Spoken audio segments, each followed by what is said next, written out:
영국 캠브리지 대학의 교목이었던 찰스 시몬이라는 목사님은 참된 그리스도의 특징은 자기 혐오라고 하였습니다. 그 목사님으로 인해 캠브리지 대학에 부흥이 왔고 존 스토트 같은 제자가 나와서 복음주의의 획을 그었습니다. 참된 그리스도인의 특징은 자기 혐오다. 여러분 어떻게 생각하십니까? 자신의 죄성으로 인하여 치를 떨고 계십니까?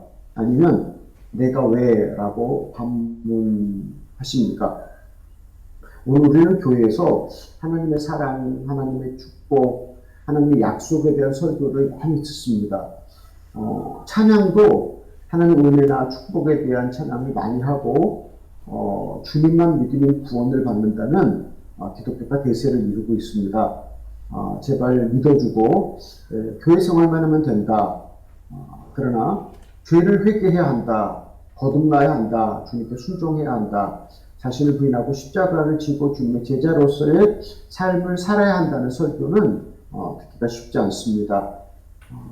주님을 아는 그리스도인, 주님을 사랑하는 그리스도인은 회개를 사모합니다. 회개하는 사람은 회개를 더 목말라 합니다. 오늘 저는 죄인을 부르시는 주님, 회개에 대하여 말씀을 나누고 싶습니다.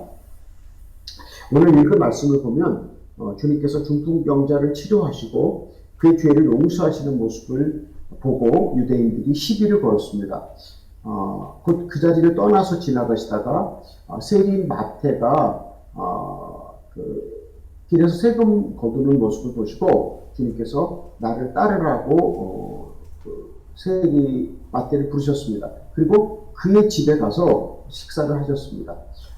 그때 바리새인들이 너희 선생은 세리인 죄인과 함께 식사를 하느냐고 조롱하였습니다.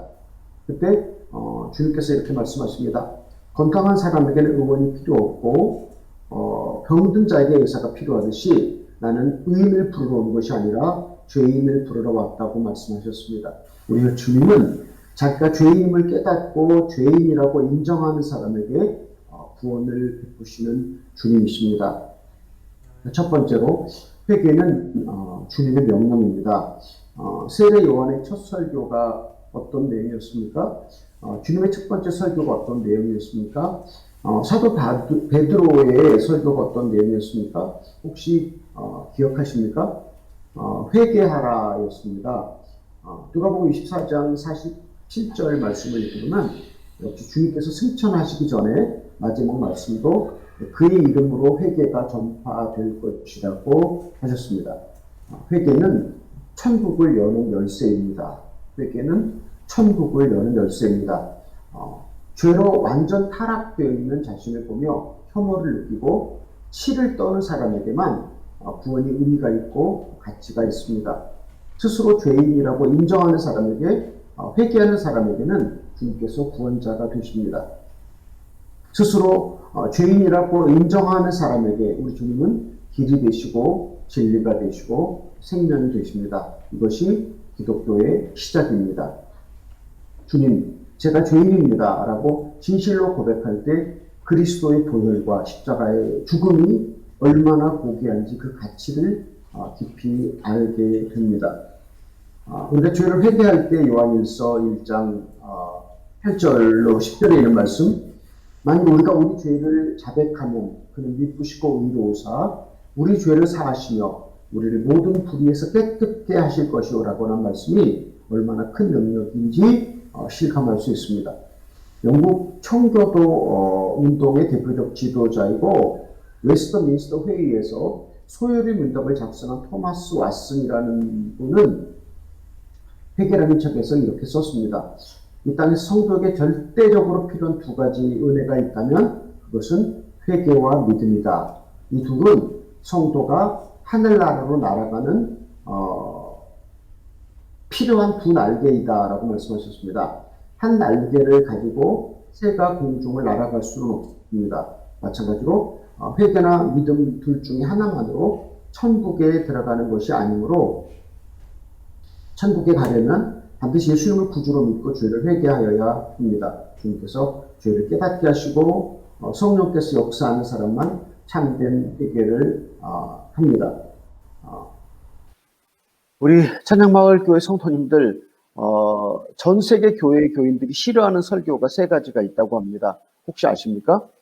전 세계 교인들이 싫어하는 설교 세 가지. 첫 번째는 회개 설교, 두 번째는 11조 설교, 세 번째는 지옥 설교라고 합니다. 우리 찬양마을교회 성도님들은 목사님께서 회개 설교, 11조 설교, 지옥 설교 해달라고 부탁을 하십니까? 아니면 아유 그런 설교는 제발 좀 하시지 마십시오라고 그렇게 말씀을 하십니까? 목사도 사람이기 때문에 우리 성도님들이 싫어하는 설교는 하기가 부담이 많이 됩니다. 우리 찬양마을 교회 성도님들 제가 아주 존경하고 또 제가 목사님과 찬양마을 교회 팬인데 우리 찬양마을 교회 성도님들께서 목사님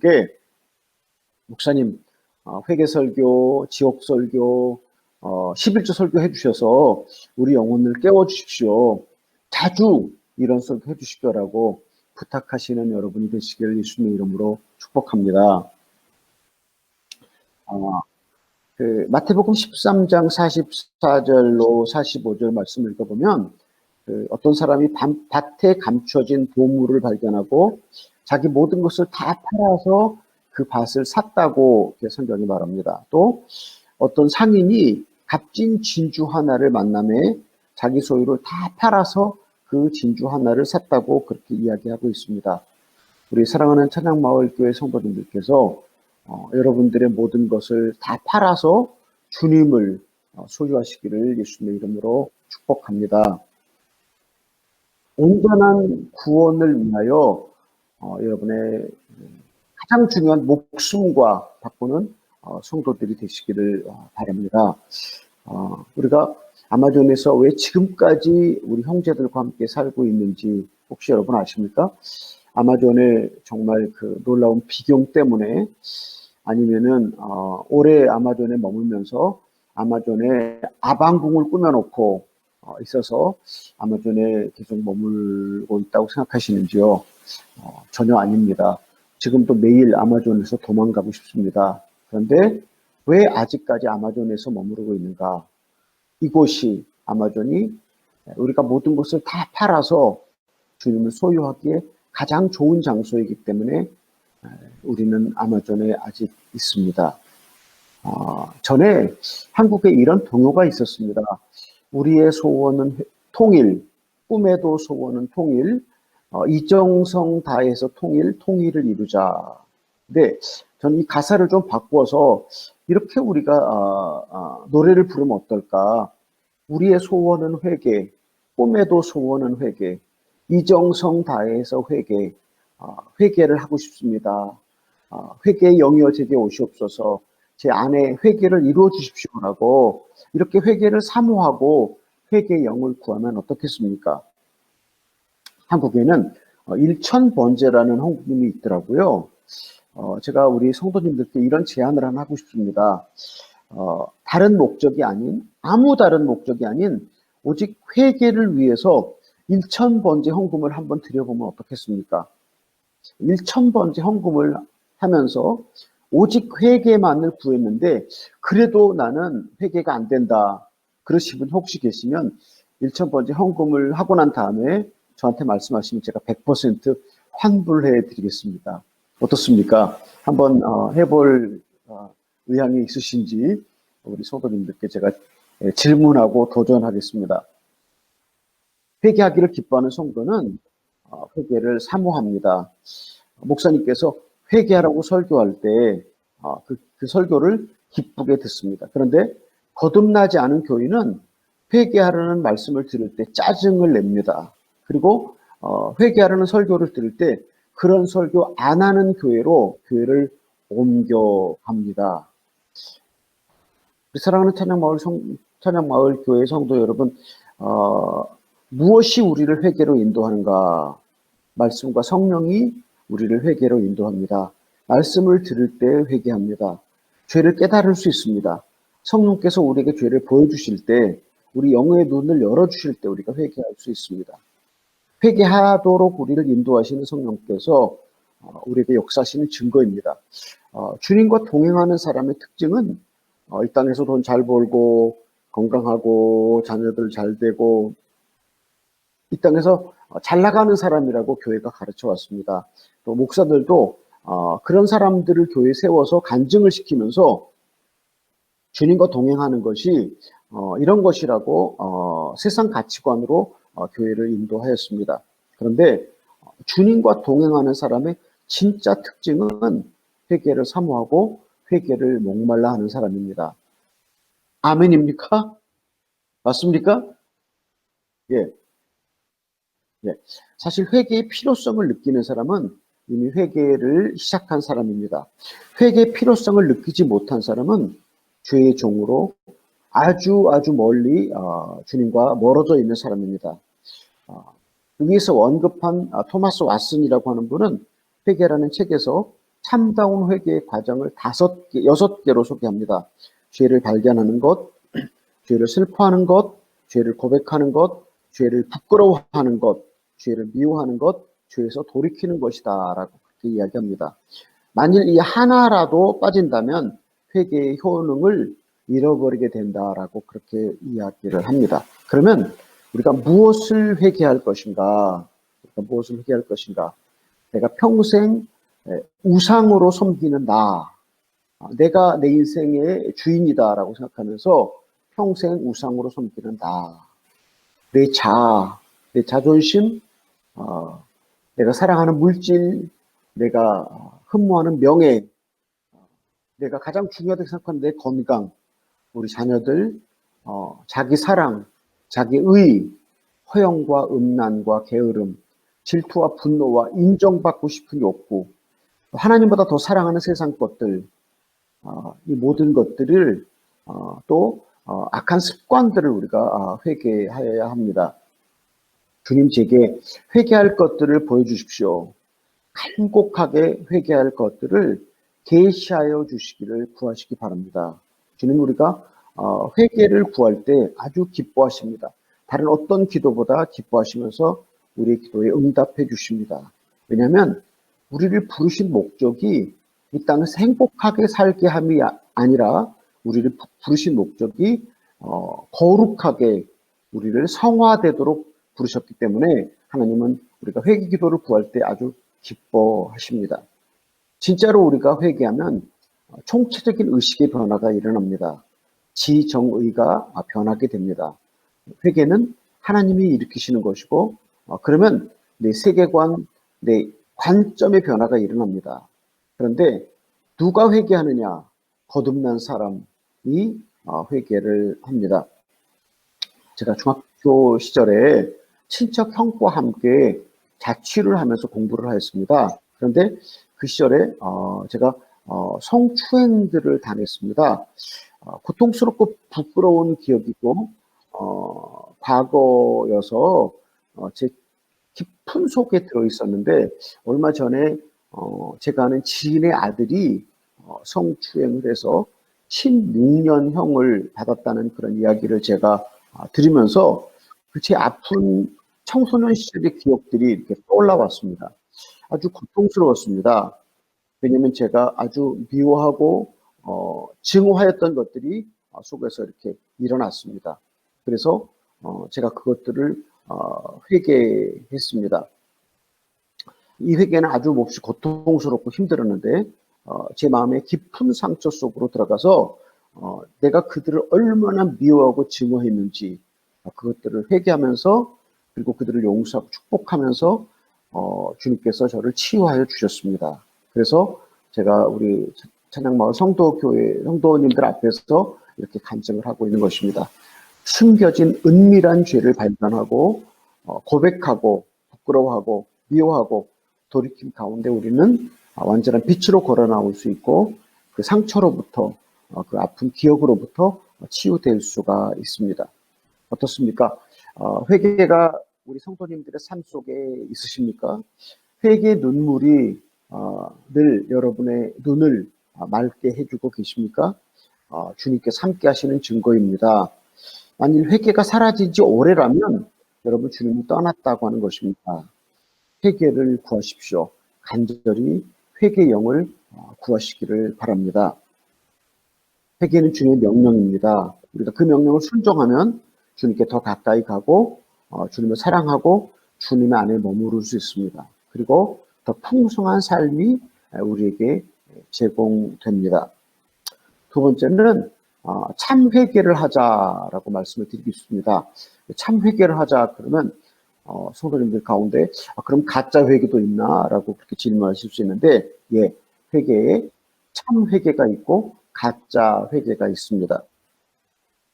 저는 선교비 부족할 때면 회개를 많이 했습니다. 선교비 좀 더 보내주시라고 그리고 저를 후원하는 후원자들이 구름대처럼 일어나게 달라고 제가 회개를 많이 했습니다. 또 핍박을 받을 때 너무나 핍박이 힘들고 고통스럽고 저를 죽이려고 찾아오는 세력들의 그런 그걸 느낄 때 제가 핍박을 없애달라고 회개를 많이 했습니다. 그러니까 조건을 걸고 하나님께 회개를 하였습니다. 그때 하나님께서 제 회개를 받으셨을까요? 안 받으셨을까요? 예, 하나님께서 제 속을 꿰뚫어 보시면서 선교비 부족하고 핍박을 계속 받게 하셨습니다. 왜냐하면 하나님은 그때 제가 했던 가짜 회개를 받지 않으셨기 때문에 계속해서 선교비도 부족하고 핍박도 계속 받게 하셨습니다. 그런데 이것이 저만의 얘기가 아니라 우리 성도님들의 이야기는 아닌가요, 혹시? 우리는 대부분 문제를 만날 때 그 수치 때문에 또는 벌 받을 것을 두려워해서 회개합니다. 그리고 죄의 고통 때문에 슬퍼합니다.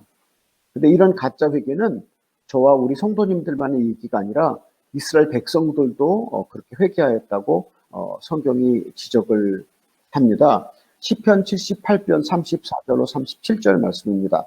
하나님이 저희를 죽이실 때에 저희가 그에게 구하며 돌이켜 하나님을 간절히 찾았고 하나님이 저희의 반석이시오 지존하신 하나님이 저희의 구속자이심을 기억하였도다.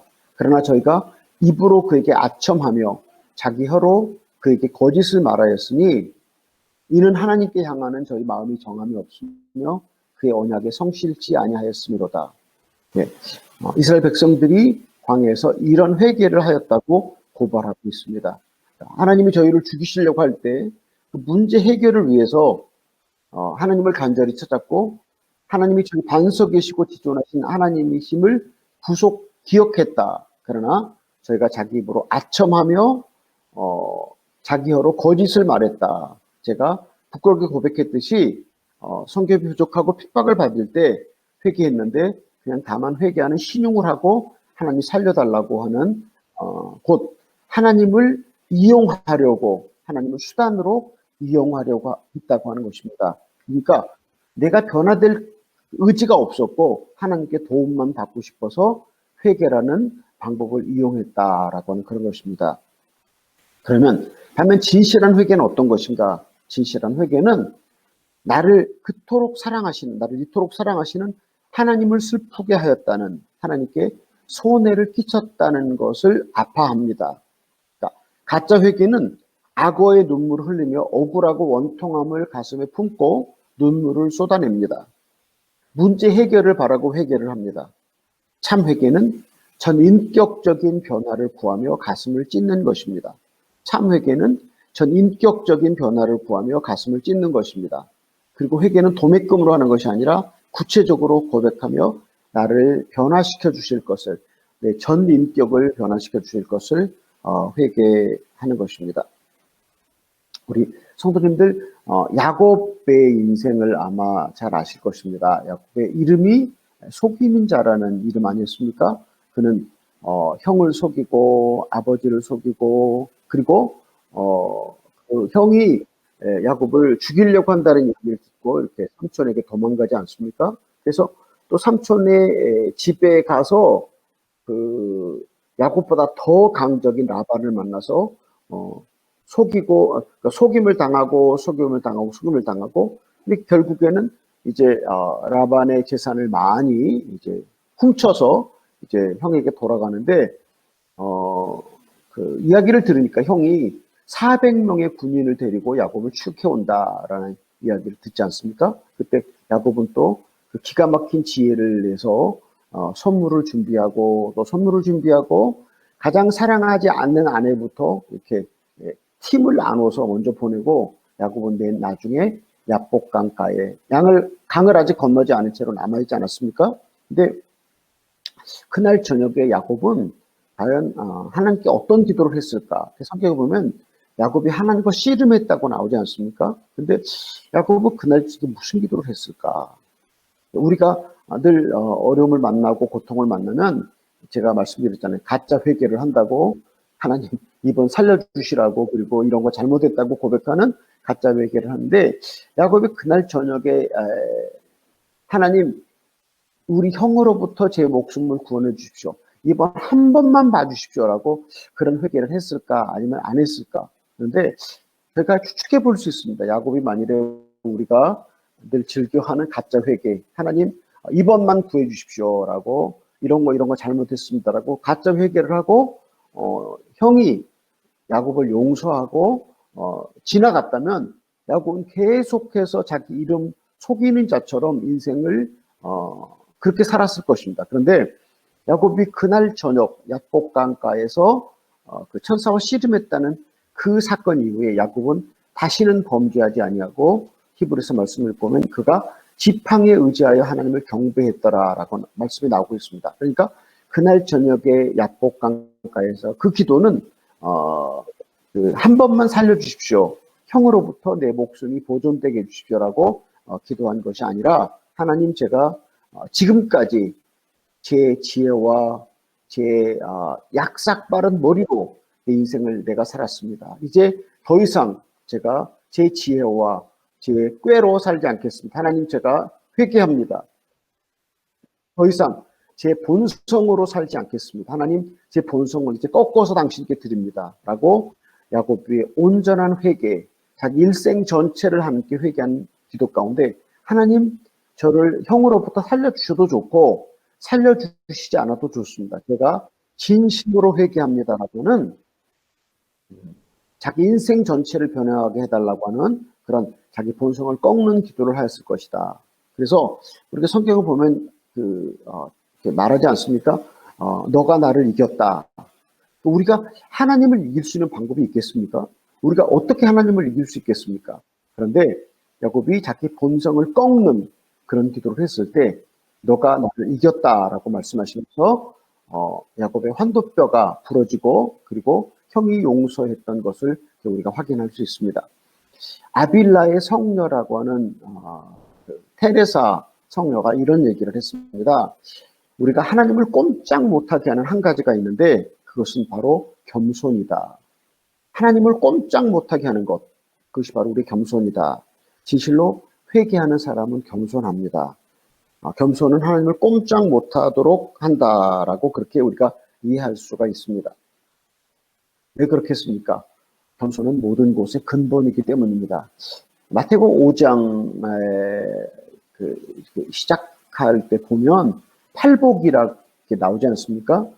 심령이 가난한 자는 복이 있나니 천국이 저기이시며 애통하는 자는 복이 있나니 제가 위로를 받을 것이며 그리고 쭉 계속해서 이제 복이 그렇게 나오고 있는데 맨 첫 번째 복이 심령이 가난한 자는 복이 있나니 천국이 저희 것임이라고 그렇게 말씀하고 있습니다. 그러니까 심령이 가난하면 애통할 수 있고 심령이 가난하면 여러 가지 심령이 가난한 것이 시작으로 해서 다른 7개가 계속 줄줄이 따라 나오고 있다고 하는 그런 이야기입니다. 그러니까 심령이 가난해진다고 하는 것, 그것이 바로 모든 복을 받을 수 있는 가장 중요한 그런 복이고 가장 중요한 덕이라고 하는 것을 마태복음 5장에서 이렇게 보여주고 있습니다. 사실은 그래서 심령이 가난한 자의 복, 이 복이 다른 모든 복을 끌어들이는 중심이다. 그리고 가장 중요한 복이 천국에 가는 복 아니겠습니까? 근데 첫 번째 나오는 심령이 가난한 자는 복이면 천국이 저희 것입니다. 그리고 그 나머지 복들은 이 세상에 속한 복들입니다. 가장 중요한 복이 심령이 가난한 복이고 그 복을 가지면 천국에 갈 수 있다고 하는 것을 성경이 우리에게 말하고 있습니다. 내가 회개하고 변하면 모든 것이 바뀝니다. 내게 고통이었던 사람들이, 내게 고통이었던 문제들이 사실은 나를 사랑하는 하나님의 도구였고 내게 보내신 하나님의 천사였음을 확인하게 됩니다. 내가 회개하면 내 의식이 바뀌어서 내 전인격이 바뀌어서 그동안 내게 원수고 그동안 나를 괴롭혔던 그 모든 것들이 사실은 나를 향한 하나님의 배려와 하나님의 도구로 나를 변화시켜서 나로 하여금 그들과 함께 살아갈 수 있도록 준비하신 하나님의 천사들이었다고 하는 것을 확인할 수 있다고 하는 사실입니다. 참 회개는 문제 해결을 원하는 것이 아니라 전 인격적으로 하나님 나를 변화시켜 주십시오라고 회개하고 기도하는 것입니다. 세 번째로는 회개를 통해 부흥을 구하는 중보자가 되자라고 제가 말씀드리고 있습니다. 회개를 통해 부흥을 구하는 중보자가 되자. 하나님께서 이 땅에서 찾으시는 사람이 있습니다. 하나님께 찾으시는 사람은 어떤 사람일까요? 이 땅에 선호하는 사람은 부자, 연예인들, 스포츠 선수들, 아니면 정치가들, 그러니까 지식을 많이 가진 그런 존경받는 인사들일 것입니다. 그런데 주님께서 찾는 사람은 어떤 사람일까? 주님께서 찾는 사람은 다른 사람의 죄까지 대신 회개하고 통회하는 자를 찾으십니다. 백성의 죄를 위하여 중보하는 자, 백성들의 죄를 대신 회개하는 사람입니다. 에스겔서 9장 4절로 6절 말씀에 이런 말씀이 나옵니다. 너는 예루살렘 성읍 중에 순행하여 그 가운데서 행하는 모든 가증한 일로 인하여 탄식하며 우는 자의 이마에 표하라 하시고 나의 듣는데 또 그 남은 자에게 이르시되 너희는 그 뒤를 쫓아 성읍 중에 순행하며 아껴보지도 말며 긍휼을 베풀지도 말고 쳐서 늙은 자와 젊은 자와 처녀와 어린 아이와 부녀를 다 죽이되 이마에 표 있는 자에게는 가까이 말라 내 성소에서 시작할지니라 라고 말씀하고 계십니다. 다른 사람들이 행하는 가증한 일들을 인하여 탄식하며 우는 자들의 이마에 인을 치라. 네, 다른 사람들이 행하는 가증한 일들을 인하여 탄식하며 우는 자들, 이 사람들 누구겠습니까? 하나님의 사람들이고 백성의 중보자들이고 선지자들이고 구약성의 이사야가 말하는 남은 자들 아니겠습니까? 그런가 하면 역시 에스겔서 22장 30절 31절의 말씀입니다. 이 땅을 위하여 성을 쌓으며 성 무너진 데를 막아서서 나로 하여금 멸하지 못하게 할 사람을 내가 그 가운데서 찾다가 찾지 못하였으므로 내가 내 분노를 그들 위에 쏟으며 내 진노의 불로 멸하여 그들 행위대로 그들 머리에 보응하였느니라. 네, 하나님께서 성 무너진 데를 막아서서 나로 멸하지 못하게 하는 사람을 찾는다라고 하는 그런 말씀입니다. 그러니까 이 땅의 윤리가 무너지고 이 땅의 교육이 무너지고 이 땅의 정치가 무너지고 이 땅의 모든 것이 무너지는 이 상황 속에서 그 무너진 데를 막아서는 중보자, 이 땅의 무너진 데를 막아서 자기의 삶으로 자기의 전 인생으로 그것을 막고 있는 사람을 하나님이 찾고 있다고 하는 그런 말씀입니다. 그러니까 우리가 잘 아는 것처럼 그 이스라엘 백성들이 범죄했을 때 모세가 하나님 앞에 나가서 중보로 기도하는 내용 잘 알고 계십니다. 주님, 그들의 죄를 용서해 주십시오. 그렇게 하지 않으시려면 내 이름을 생명책에서 지우시고 자기 백성을 용서해 달라고 모세가 기도를 했습니다. 또 그러면 느헤미야의 중보 기도 우리가 잘 알고 있습니다. 느헤미야 1장 4절로 9절에 내가 이 말을 듣고 앉아서 울고 수일 동안 슬퍼하며 하늘의 하나님 앞에 금식하며 기도하여 느헤미야가 예루살렘 성이 황폐되었다는 얘기를 듣고 그 백성을 위해서 마치 자기 죄인 것처럼 느헤미야가 회개하는 모습을 볼 수 있습니다. 또 다니엘도 다니엘 9장 17절에서 20절 말씀 가운데서 다니엘도 그 포로되어 있어 포로로 잡혀 있는 그 백성들을 보면서 자기 죄처럼 자기 민족의 죄를 하나님 앞에 나가서 회개하는 모습을 볼 수 있습니다. 하나님께서 모세의 기도를 들으셨고 다니엘의 기도를 들으셨고 느헤미야의 기도를 들으셨고 그리고 그들의 기도에 응답하셨습니다. 저 영상에 잠깐 보셨던 것처럼 제가 아주 오랫동안 하나님 이 땅에 부흥을 주시든지 저희를 데려가시든지 둘 중에 하나를 하십시오라고 기도하면서 하나님께서 저희들의 기도를 응답하셔서 회개운동이 일어났고 그 회개운동이 일어남으로 인해서 그동안 한 번도 열리지 않았던 그 모든 망고 나무들이 많고 열렸다고 하는 영상 잠깐 보셨습니다. 근데 저희가 1998년부터 2009년까지 기도했습니다. 하나님 이 땅에 부흥을 주십시오. 하나님 제 심령에 부흥을 주시고 하나님 여기 살고 있는 우리 형제들의 죄를 용서하시고 하나님 이 땅을 새롭게 주십시오라고 그렇게 정말 제가 계산해 보니까 한 11년 동안 그렇게 기도를 했더라고요. 매일 새벽마다 정말 돼지 멱다는 소리로 매일마다 근데 그렇게 기도를 일주일하고 한 달하고 1년 하면 부흥이 오지 않을까라고 생각을 했는데 성경 말씀 보면 예수님께서 가나의 혼인잔치에 참석하셨는데 포도주가 떨어지지 않았습니까? 그러니까 마리아가 예수님에게 포도주를 부탁하니까 예수님이 아직 몇 대가 이르지 않았다고 그랬습니다. 그런데 예수님께서 종들에게 항아리의 물을 가득 채우라고 말씀하지 않으셨습니까? 항아리의 물이 가구까지 가득 찼을 때 그 물을 떠다가 연회의 책임자에게 주라고 말씀하셨습니다.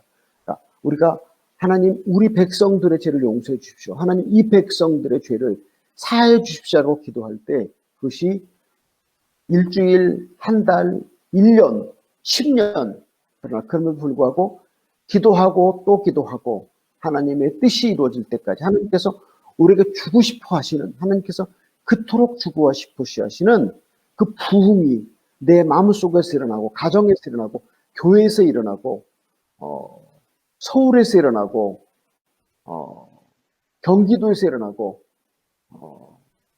전 세계에 일어날 수 있도록 그 부흥의 그 중보자가 되기를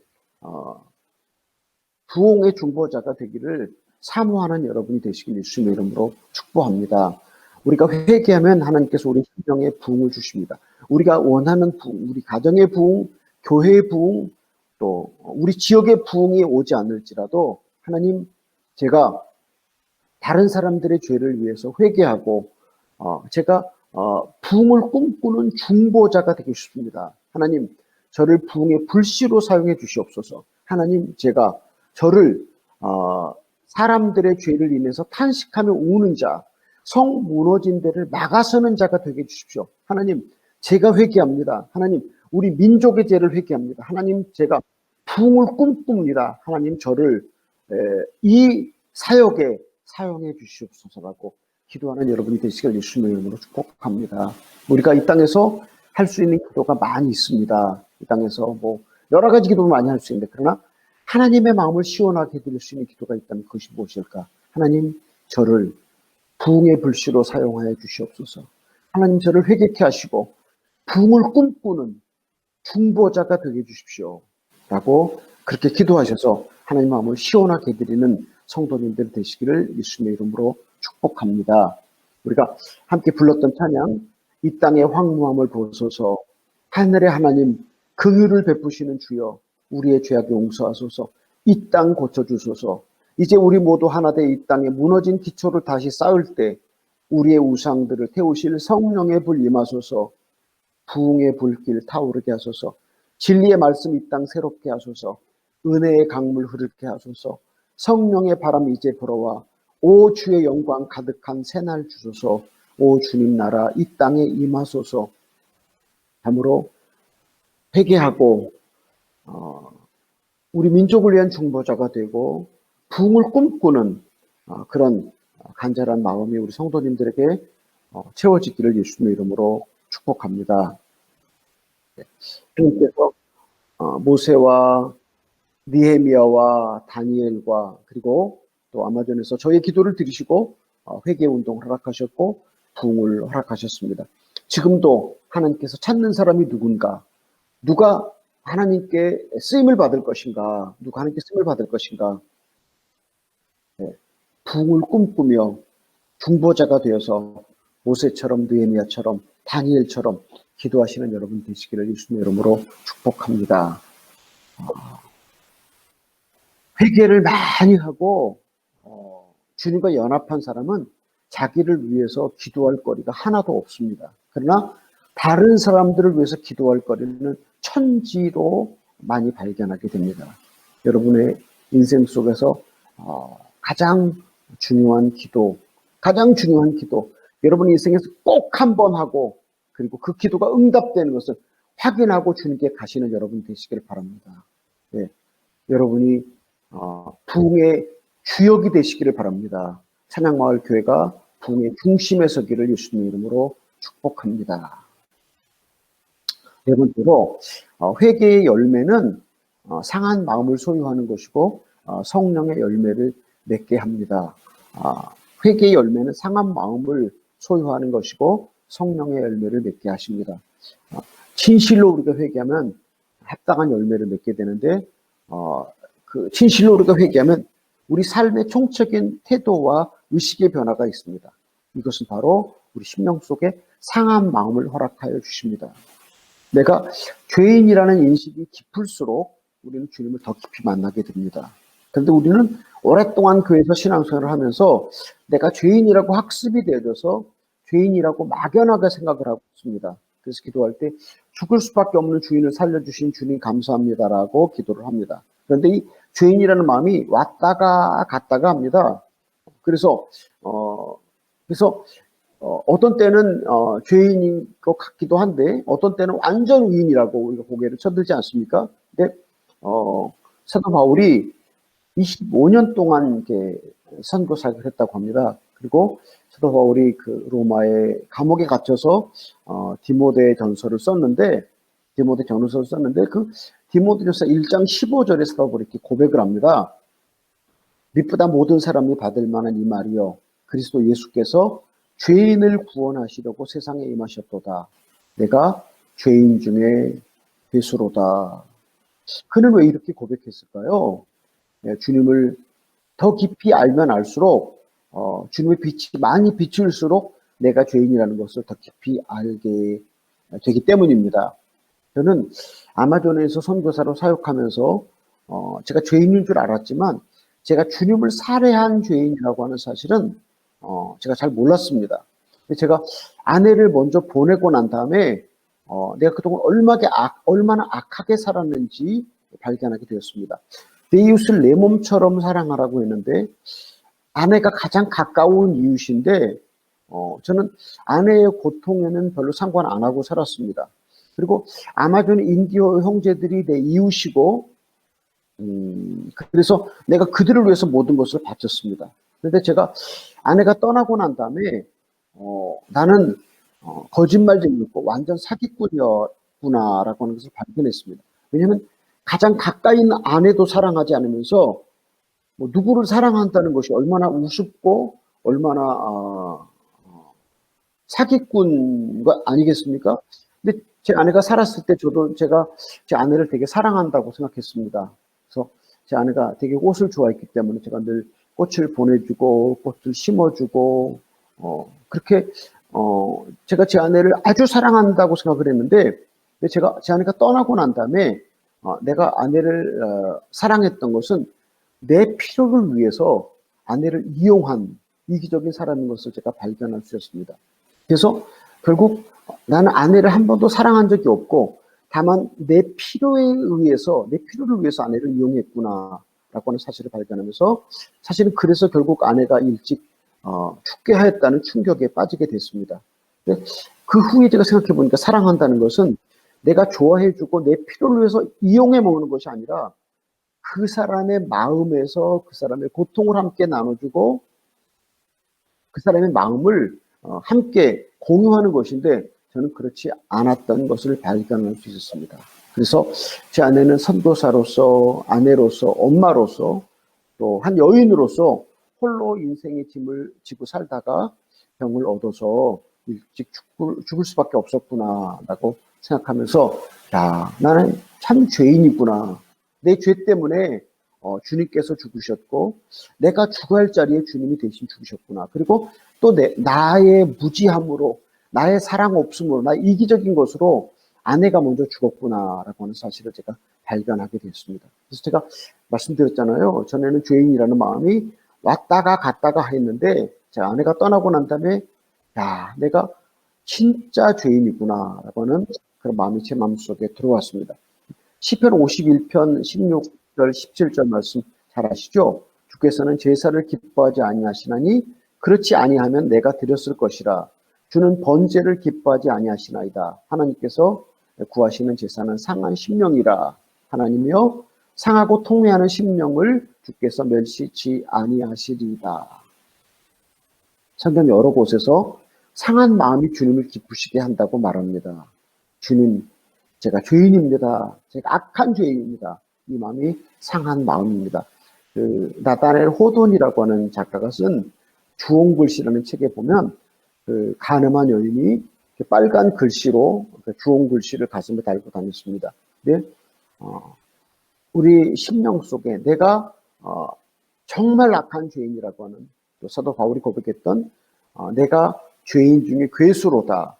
이 세상에 나보다 못한 사람은 한 사람도 없다. 내가 가장 악한 사람이다. 라고 그렇게 인정하고 고백하는 것이 바로 상한 심령인데 이 상한 심령이 바로 회개의 열매고 이 상한 심령은 우리로 하여금 성령의 열매를 자동적으로 맺게 합니다. 그 성령의 열매를 말하기 전에 누구도 금지할 수 없다고 말했습니다. 왜냐하면 이 성령의 열매는 우리가 노력해서 얻어지는 것이 아니라 노력해서 맺을 수 있는 것이 아니라 자동적으로 우리가 상한 마음을 품을 때 이 성령의 열매가 맺혀진다고 하는 사실입니다.